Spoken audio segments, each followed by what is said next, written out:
दोस्तों, क्या हुआ जब अरविंद केजरीवाल आज सुबह सुबह अचानक अपनी पार्टी के नेताओं के साथ राजघाट पहुंच गए। कैसे अरविंद केजरीवाल ने बिना एक शब्द कहे एक साथ दो निशानों को साधा और कैसे पार्टी से गद्दारी करके बीजेपी में शामिल हुए राघव चड्ढा समेत सभी सांसदों ने अपने पैर पर खुद ही कुल्हाड़ी मार ली है। दरअसल इन दिनों जहां भारत में लोग भीषण गर्मी का सामना कर रहे हैं, तो वहीं दिल्ली का सियासी पारा भी हाई होता जा रहा है।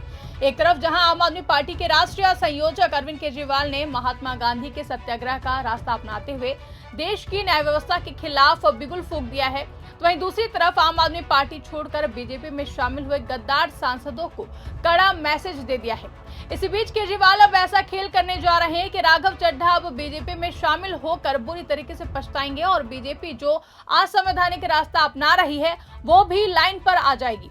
तो कैसे अरविंद केजरीवाल ने राजघाट पहुंचकर बड़ी सियासी चाल चली है और वो अगला क्या कदम उठाएंगे, सब कुछ आपको विस्तार से बताएंगे और समझाएंगे अपनी स्पेशल रिपोर्ट में। नमस्कार, मैं आकांक्षा और आप देखना शुरू कर चुके हैं 4 PM न्यूज नेटवर्क। आज सत्ता की आंखों में आंखें डालकर पत्रकारिता करना मुश्किल हो गया है। हमारे 4 PM नेशनल यूट्यूब और फेसबुक चैनल को, जिसे आपका प्यार और विश्वास हमेशा से मिलता रहा है, उसे बंद करके सरकार ने ये साबित कर दिया है कि वो आपके सवालों से कितना डरती है। मुश्किल दौर है, लेकिन हम ना रुके थे और ना ही रुकेंगे। हम सच के लिए हमेशा लड़ते रहेंगे। ऐसे में 4 PM यूपी को ज्यादा से ज्यादा ज्वाइन करें और स्वतंत्र पत्रकारिता को जिंदा रखने के लिए जितना हो सके उतना हमारा आर्थिक सहयोग करें।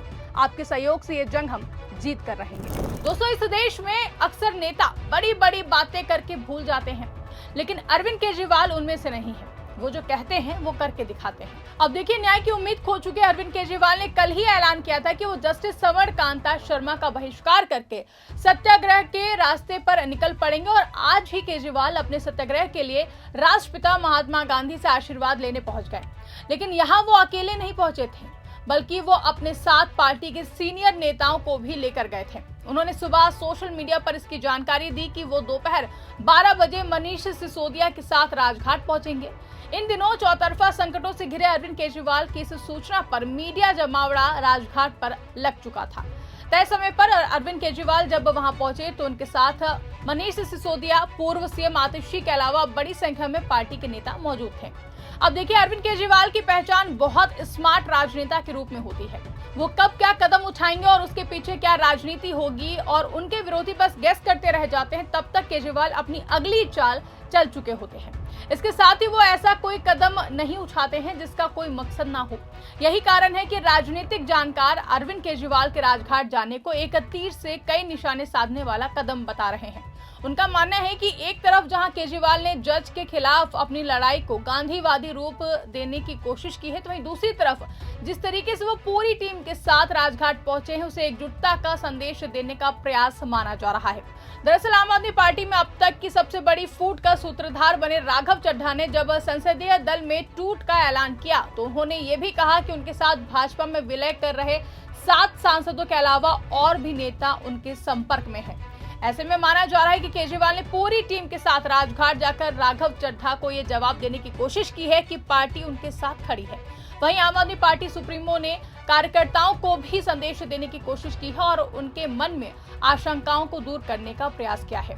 अरविंद केजरीवाल ने महात्मा गांधी को नमन करते हुए और पूरी टीम के साथ राजघाट की तस्वीरें साझा करते हुए लिखा, आज मनीष जी और अन्य साथियों के साथ राजघाट पहुंचकर राष्ट्रपिता महात्मा गांधी जी को नमन किया।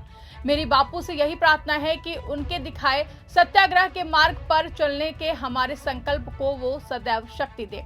मेरा अटूट विश्वास है कि बापू के आशीर्वाद से सत्याग्रह के इस कठिन पथ पर हम पूर्ण निष्ठा के साथ अडिग रहेंगे। केजरीवाल ने पत्रकारों से बातचीत में कहा कि वो न्यायपालिका का सम्मान करते हैं, लेकिन कुछ ऐसी स्थितियां पैदा हुई हैं जिनको लेकर के उन्होंने ऐलान किया है कि वो जस्टिस समर कांता शर्मा की अदालत में ना तो खुद जाएंगे और ना ही उनकी तरफ से कोई भी वकील पेश होगा। केजरीवाल के बाद मनीष सिसोदिया ने भी यही ऐलान करते हुए जस्टिस समर कांता शर्मा को लेटर लिखा है, जिसकी वजह से उन्हें सत्याग्रह करना पड़ रहा है। अब देखिए, एक तरफ जहां केजरीवाल पार्टी को एकजुट करने में लगे हैं, तो केजरीवाल वहीं अब आम आदमी पार्टी से गद्दारी करके बीजेपी में शामिल हुए राघव चड्ढा समेत 6 और सांसदों को सबक सिखाने की तैयारी कर रहे हैं, लेकिन बीजेपी ने बीच में ही टांग अड़ा दी है। दरअसल आम आदमी पार्टी ने बागी सांसदों को सबक सिखाने के लिए इनकी अध्यक्षता समाप्त करने के लिए राज्यसभा अध्यक्ष से शिकायत की थी, लेकिन इसके बावजूद सोमवार को राघव चड्ढा समेत 7 सांसदों को बीजेपी में शामिल होने की मंजूरी मिल गई है। इसी को लेकर के आम आदमी पार्टी की नेता आतिशी ने इस पर तीखी प्रतिक्रिया दी है। उन्होंने कहा है कि राज्यसभा सचिवालय द्वारा जारी किया गया ये विलय नोटिफिकेशन पूरी तरीके से गैर कानूनी और असंवैधानिक है। आतिशी ने अपने बयान में कहा कि सुप्रीम कोर्ट की संविधान पीठ पहले से ही स्पष्ट कर चुकी है कि किसी भी राजनीतिक पार्टी के विलय के लिए मूल पार्टी का भी विलय होना जरूरी है। साथ ही इसके लिए 2/3 विधायक दल का समर्थन भी जरूरी होता है। उन्होंने बताया कि आम आदमी पार्टी सांसद संजय सिंह ने पहले ही राज्यसभा सचिवालय को इस नियम के बारे में सूचित किया था, लेकिन इसके बावजूद नियमों को नजरअंदाज किया गया है। आतिशी ने और क्या कुछ आरोप लगाए हैं, आप इस वीडियो में सुनिए। कि बीजेपी का एक ही मकसद है कि हर इंस्टीट्यूशन को गलत तरीके से इस्तेमाल करके, अपनी गुंडागर्दी के लिए इस्तेमाल करके उनको लोकतंत्र को खत्म करना है। उनको कोई फर्क नहीं पड़ता कौन चुन के आया, कैसे चुन के आया, जनता ने अपना जनादेश किसको दिया, अपना वोट किसको दिया। उनको बस तोड़ फोड़ के माध्यम से, खरीद फरोख्त के माध्यम से, साम दाम दंड भेद के माध्यम से बस अपनी सरकार बनानी है और अपनी सरकार चलानी है। लेकिन मैं बीजेपी को बता दूं, मैं प्रधानमंत्री नरेंद्र मोदी जी को भी बता दूं कि दुनिया का इतिहास बताता है कि जितना ज्यादा अत्याचार करोगे उतना बुरा अंत होगा। और अब ये बिल्कुल साफ है कि बीजेपी और मोदी जी की राजनीति की अंत का समय आ गया है, इसलिए उनका अत्याचार बढ़ गया है। लेकिन इस दुनिया के इतिहास में जब जब भी किसी का अत्याचार बढ़ा है तो उस अत्याचार को खत्म करने वाला पैदा हुआ है। अब देखिए, एक तरफ जहां पार्टी बीजेपी के अत्याचारों को झेल रही है, तो वहीं मोदी शाह के तंत्र केजरीवाल को सुकून की सांस लेने नहीं दे रहा है। दरअसल आपको बता दें कि इसी साल 27 अप्रैल को दिल्ली की शराब नीति केस में अरविंद केजरीवाल और उनकी पूरी पार्टी को लोअर कोर्ट ने बाइज्जत बरी कर दिया था और सीबीआई को कोर्ट ने कड़ी फटकार भी लगाई थी। तब ऐसा लगा था कि केजरीवाल की राह आसान हो जाएगी, लेकिन जैसे ही इस फैसले के खिलाफ सीबीआई, ईडी जैसी जांच एजेंसियों ने दिल्ली हाई कोर्ट में अपील दायर की और ये मामला दिल्ली हाई कोर्ट पहुंचा, तो एक बार फिर से केजरीवाल पर मुसीबत का पहाड़ टूट पड़ा है। और ऊपर से इस बार उनका केस देख रही थी जस्टिस सवर्ण शर्मा, जिनसे केजरीवाल को न्याय मिलने की उम्मीद जीरो थी, जिनको केजरीवाल ने अपने दुश्मनों से संबंधित बताते हुए आग्रह किया कि आप इस केस से खुद को अलग कर लीजिए। लेकिन जस्टिस सवर्ण शर्मा अड़क गई कि नहीं, इस केस को तो वो ही सुनेंगी। जिसके बाद अरविंद केजरीवाल ने ऐसा फैसला लिया जो इस देश में शायद ही किसी ने कभी सोचा भी नहीं होगा।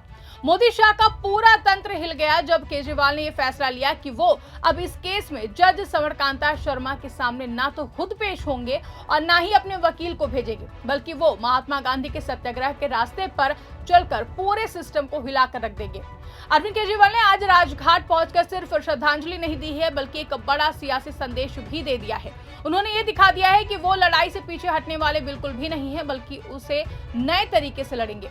एक तरफ उन्होंने अपनी पार्टी को एकजुट रखने की ताकत दिखाई है, तो वहीं दूसरी तरफ विरोधियों और बागी नेताओं को यह एहसास करा दिया है कि उनकी चालें ज्यादा दिन तक नहीं चलेंगी। अब सभी की नजरें केजरीवाल के अगले कदम पर हैं, क्योंकि उनकी ये रणनीति आने वाले दिनों में दिल्ली ही नहीं बल्कि देश की राजनीति को भी प्रभावित कर सकती है। इस पूरे मामले को लेकर आप क्या सोचते हैं, आपकी क्या राय है, कमेंट करके हमें जरूर बताइएगा। फिलहाल के लिए इस खबर में बस इतना ही। अगर वीडियो पसंद आई हो तो इसको ज्यादा से ज्यादा लाइक और शेयर करना ना भूलें। हमारे चैनल पर नए हैं तो चैनल को सब्सक्राइब जरूर कर लें और देखते रहिए 4PM न्यूज नेटवर्क।